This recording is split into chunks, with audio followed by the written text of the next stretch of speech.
ఇట్లా ఫేక్ ప్రచారాలు కావచ్చు, ప్రతి దాంట్లో కూడా ప్రభుత్వానికి సంబంధించి లేదంటే టీడీపీ పార్టీయో జనసేన పార్టీయో పార్టీలకు సంబంధించి లేదంటే ప్రతి దాంట్లో కూడా ఫేక్ ప్రచారం. అంతెందుకు, ఈ కూటమి ప్రభుత్వం ఏర్పడ్డ ఒక నెల రోజులకే జగన్మోహన్ రెడ్డి ఢిల్లీలో ఒక ఫేక్ ధర్నా చేశారు. సో రాష్ట్రంలో ఇంత హడావిడి జరుగుతోంది, ఇంతమంది చనిపోయారు, ఇన్ని హత్యలు అత్యాచారాలు అంటూ హడావిడి చేశారు.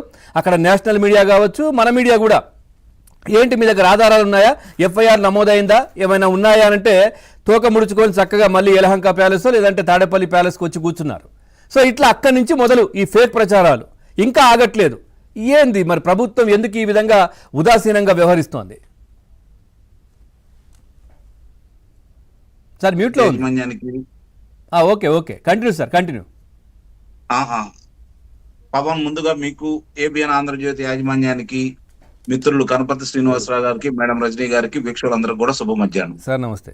ఇక్కడ రెండు విషయాలు మనం ప్రామాణికంగా తీసుకోవాలి. మొదటిగా, ఇది ఇప్పుడుకి అధికారంలోకి వచ్చి వీళ్ళు 14 నెలల 19 రోజులు అవుతుంది.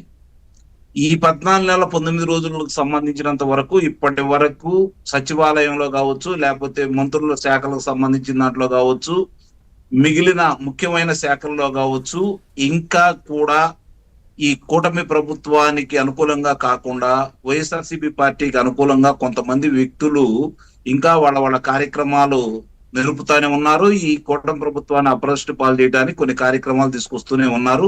వాళ్ళని గుర్తించడంలో కావచ్చు, వాళ్ళ మీద కఠినమైన చర్యలు తీసుకోకుండా ఉదాసీనంగా ఉండటం వల్ల, ఇంకా వాళ్ళు ముఖ్యమైన శాఖల్లో వాళ్లే పనిచేస్తున్నందువల్ల ఈ ఇబ్బందులు ఎదురవుతున్నాయి అనేది మాత్రం సుస్పష్టం.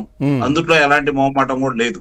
ఇప్పుడు ఈ 1575 జీవో అనేది 29వ తారీఖు నాడు తెలిస్తే, వాస్తవంగా దీనికి సంబంధించింది ఒక ఐఏఎస్ అధికారికి సంబంధించిందో లేకపోతే ఐపీఎస్ అధికారికి సంబంధించినటువంటి ఇంటి అద్దెకు సంబంధించింది.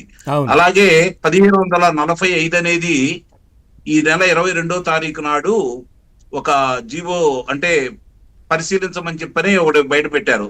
దాన్ని ఏంటంటే ప్రభుత్వ రంగ సంస్థల్లో కావచ్చు, సొసైటీలో కావచ్చు, వివిధ స్థాయిల్లో ఉన్నటువంటి అధికారులు కావచ్చు, ఉద్యోగస్తులు కావచ్చు, ఎవరైతే ఉన్నారో గతంలో 62 సంవత్సరాలకి వాళ్ళని కొనసాగించమని చెప్పని ఉంది కాబట్టి దాన్ని 60 సంవత్సరాల నుంచి 62 సంవత్సరాలకి ఏర్పాటు చేశారు. కాబట్టి దాన్ని ఒకసారి పునఃపరిశీలించండి అని చెప్పని ఒక కమిటీని ఏర్పాటు చేయడం కూడా జరిగింది. అయితే ఇక్కడ ఆ 1575 అనే దాన్ని ఈ రోజు ఫేక్ ప్రచారంతో తీసుకొని వచ్చి ప్రభుత్వం దగ్గర డబ్బులు లేవు అంటే, వాళ్ళు పదవీ విరమణ చేస్తే వాళ్ళకి ఇవ్వాల్సినటువంటి డబ్బులు ప్రభుత్వం దగ్గర లేవు కాబట్టి దీన్ని 65 సంవత్సరాలకి పొడిగించవలసిందిగా జీవో తీసుకొచ్చారని చెప్పని ఫేక్ ప్రచారాన్ని ఈ రోజు మొదలు పెట్టారు. కారణం ఏందయ్యా అంటే, ఈ ప్రభుత్వం దగ్గర డబ్బులు లేవు, ఈ విధంగా తీసుకుని వస్తే ప్రస్తుతం ఎన్నో ఆశలతోటి ఉద్యోగాలు వస్తాయని చెప్పని ఎదురు చూస్తున్నటువంటి యువతీ యువకుల్లో ఈ ప్రభుత్వం మీద వ్యతిరేకత తీసుకురావాలని చెప్పని వాళ్ళు ఈ ప్రయత్నం మొదలు పెట్టారు. ఇప్పటి వరకు కూడా చూసుకుంటా ఉంటే మనకి కూటమి ప్రభుత్వం అధికారంలోకి వచ్చిన తర్వాత ఇప్పటి వరకు కూడా ఇలాంటి ప్రచారాలు కోకులాలుగా చేసుకుంటూ వస్తున్నారు.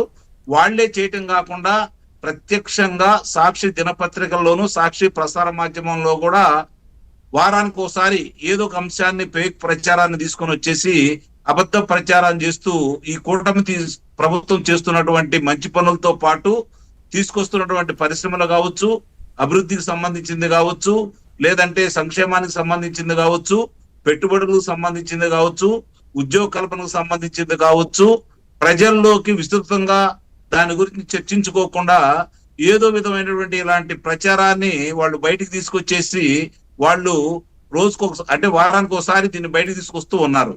ముఖ్యంగా వాళ్ళ నాయకుల మీద కావచ్చు, జగన్మోహన్ రెడ్డి మీద కావచ్చు, మాజీ మంత్రుల మీద కావచ్చు, శాసనసభ్యుల మీద కావచ్చు, అధికారుల మీద కావచ్చు, వస్తున్నటువంటి ఆరోపణలకు సంబంధించి విచారణ వేగవంతంగా జరుగుతున్న సందర్భంలో కూడా కొంతమందిని అదుపులో తీసుకొని కారాగారంలో పెట్టినా కూడా ఇంకా వాళ్ళు దాని గురించి మాట్లాడుకోకుండా ఇలాంటి దాని గురించి మాట్లాడుకుంటూ ప్రభుత్వం ఇక్కడ వైఫల్యం చెందుతుంది, ప్రభుత్వం ఎవరికి అన్యాయం చేస్తుందనే దుష్ప్రచారాన్ని చేయటం కోసం, దీని గురించే వాళ్ళు మాట్లాడుకోవడం కోసం ఇలాంటి ప్రచారాన్ని ఎన్నుకున్నారు.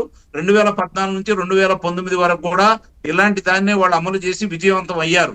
కాకపోతే ఇక్కడ ఏంటంటే 5 సంవత్సరాల పరిపాలనను చూసిన తర్వాత, జగన్మోహన్ రెడ్డి పరిపాలన చూసిన తర్వాత, ఆ మంత్రుల యొక్క పరిపాలన చూసిన తర్వాత, ఆ శాసనసభ్యులు చేస్తున్నటువంటి దోపిడీలు కావచ్చు, దొంగతనాలు కావచ్చు, మరి వేధింపులు కావచ్చు, భూ కబ్జాలు కావచ్చు, మరి భూ ఆక్రమణలు కావచ్చు,